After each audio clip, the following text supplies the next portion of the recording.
അടൂർ പ്രകാശ് തിരഞ്ഞെടുപ്പിന് മുൻപ് അന്ന് റിപ്പോർട്ടർ TV തുടർച്ചയായി ശബരിമല സ്വർണ്ണക്കൊള്ളയുമായി ബന്ധപ്പെട്ട ബ്രേക്കിങ്ങുകൾ നൽകുന്ന സമയത്ത് അടൂർ പ്രകാശിൻ്റെ വീട്ടിൽ അടൂർ പ്രകാശ് ഉണ്ണികൃഷ്ണൻ പോറ്റിയുമായി കൂടിക്കാഴ്ച നടത്തി എന്ന് തെളിയുന്ന നിമിഷം അടൂർ ബാങ്കളോട് പറഞ്ഞത് പ്രിയപ്പെട്ട പ്രേക്ഷകർ ശ്രദ്ധിച്ച് കേൾക്കണം. UDFിൻ്റെ കൺവീനർ അടൂർ പ്രകാശ് ഭരണം കിട്ടുന്നതിന് മുമ്പ് പറഞ്ഞ വാചകം കേൾക്കും. ഒരു മറുപടി ഞാൻ പറയാം. നിങ്ങൾ എത്ര കിടന്ന് ആലോചിക്കുകയും നിങ്ങൾ എത്തൊക്കെ സംപ്രേഷണം ചെയ്താലും ആ കാണിക്കുന്നതനുസരിച്ച് ഇനിയിപ്പോൾ ഉള്ള നാളുകളിൽ വരാൻ പോകുന്ന തെരഞ്ഞെടുപ്പ് കഴിഞ്ഞാൽ UDF അധികാരത്തിൽ വരും. UDF അധികാരത്തിൽ വരുമ്പോൾ എല്ലാ കാര്യങ്ങളും അന്വേഷണം നടത്താൻ വേണ്ടി ഞങ്ങൾ മുൻപന്തിയിൽ ആയിരിക്കും എന്നുകൂടി നിങ്ങളെ അറിയിക്കുകയാണ്. UDF അധികാരത്തിൽ വരും എന്ന് എല്ലാവരെയും ഒന്ന് ഓർമ്മിപ്പിക്കുകയാണ്. പ്രത്യേകിച്ച് നമ്മുടെ ഞാൻ ചാനലിൻ്റെ പേര് പറയുമ്പോൾ നിങ്ങൾ വിഷമിക്കും. എങ്കിലും ചാനലിൻ്റെ പേര് തൽക്കാലം പറയുന്നില്ല. അത് നിങ്ങളുടെ മാനേജ്മെൻറ്റ് അറിയിക്കുക. ഇതൊക്കെ അന്വേഷണം നടത്താൻ ഇനിയും ഇത് വെറുതെ ഇരിക്കുമെന്ന് ആരും കരുതണ്ട. അല്ലേ, ഇത് അരുൺ സാറേ, എന്നോട് പല ആൾക്കാർ ഈ സർക്കാർ വന്നതിന് ശേഷം ഇവരൊക്കെ നമ്മളെ സമീപിക്കുന്നുണ്ട്. കേരളത്തിൽ നിങ്ങൾ എന്തിനാണ് സർക്കാരുമായിട്ട് ഏറ്റുമുട്ടുന്നത്? നിങ്ങൾ എന്തിനാണ് VD സതീശനുമായിട്ട് ഏറ്റുമുട്ടുന്നത്? നിങ്ങൾക്ക് സെറ്റിൽ ചെയ്തുകൂടെ? തീർത്തുകൂടെ? പ്രശ്നം തീർത്തുകൂടെ? പക്ഷേ അങ്ങനെ ഒരു മാധ്യമ സ്ഥാപനം നടത്താൻ നേരത്തെ ഉദ്ദേശിച്ചിട്ടില്ലാന്ന്. ഒരു ദിവസം മാധ്യമ സ്ഥാപനം നടത്തിക്കൊണ്ട് പോകുകയാണെങ്കിൽ 10 ദിവസം മാധ്യമ സ്ഥാപനം നടത്തി വൃത്തിയായി, മനസ്സിലായോ?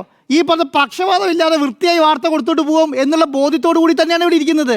അല്ലാതെ ആർക്കെങ്കിലും വേണ്ടി ഓശാന പാടാൻ വേണ്ടിയിട്ട് ഇവിടെ ഇരിക്കുകയാണെന്ന് ആർക്കെങ്കിലും തെറ്റിദ്ധരിച്ചാൽ അതാണ് ഏറ്റവും വലിയ പ്രശ്നം. ഞാൻ ഒരു കാര്യം ഉറപ്പിച്ച് പറയാം, VD സതീശൻ എന്നുള്ളതല്ല, കേരളത്തിലെ മുഖ്യമന്ത്രി എന്നുള്ളതല്ല, കേരളത്തിലെ UDF എന്നുള്ളതല്ല, കേരളത്തിലെ പിണറായി വിജയൻ എന്നുള്ളതല്ല, കേരളത്തിലെ കോൺഗ്രസ് എന്നുള്ള BJP എന്നുള്ള നിലയ്ക്കല്ല ഒരാൾക്ക് വേണ്ടിയിട്ടും ഇവിടെ ഓശാന പാടാൻ ഉദ്ദേശിച്ചിട്ടില്ല എന്നുള്ളത് മാത്രമല്ല, നിങ്ങൾ അത് പറഞ്ഞ് ഇവിടെ സമീപിക്കും വേണ്ട. GST ഓഫീസിൽ ചെന്നപ്പോൾ അവരെന്നോട് പറയാണ്, സാർ ഞങ്ങൾ എന്ത് ചെയ്യാനാണ്, നിങ്ങൾ പോയിട്ട് ഒന്ന് സെറ്റിൽ ചെയ്യൂ എന്ന് പറയാണ്. അവിടെ ഇരിക്കുമ്പോൾ അവിടുത്തെ ഫിനാൻസ് സെക്രട്ടറി വിളിക്കുകയാണ്, എന്തായി എന്ന് ചോദിക്കാണ്ട്. ഒരു ഫിനാൻസ് സെക്രട്ടറി ഒരു ഓഫീസിന് മീറ്റിംഗ് കൊടുത്തിട്ട്, ജ്യോതിലാലിൻ്റെ കാര്യമാണ് പറയുന്നത്, ഒരു ഓഫീസിന് മീറ്റിംഗ് കൊടുത്തിട്ട് അവിടെ വന്നിട്ട് ഞാൻ മൊഴി കൊടുക്കുന്ന സമയത്ത് എന്തായി എന്ന് ചോദിക്കുകയാണ്.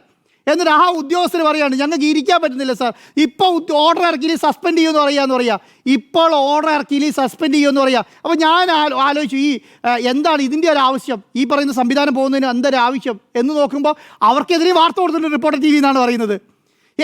ഇപ്പം അങ്ങനെ നോക്കിയിട്ടുണ്ടെങ്കിൽ കേരളത്തിൽ ഏതെങ്കിലും മാധ്യമ സ്ഥാപനം നടത്തുകയാണോ? ഇന്നലെ മിനിഞ്ഞാന്ന് ഞാനൊരു സിമ്പിളായിട്ട് പറയാം, ഈ വാർത്തയുടെ ഉറവിടം എനിക്കറിയാം. ഈ വാർത്തയുടെ ഉറവിടം എന്താണെന്നറിയോ? 8-ാം തീയതി ഉച്ചയ്ക്ക് VD സതീശൻ മനോരമയുടെ ഓഫീസിൽ ചോറുണ്ണാൻ പോയി ഇല്ലേ?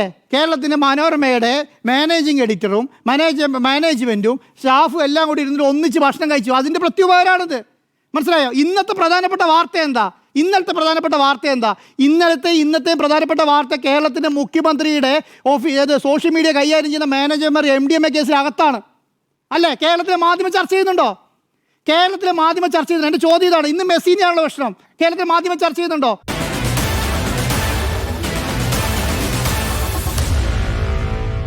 Meet the editors.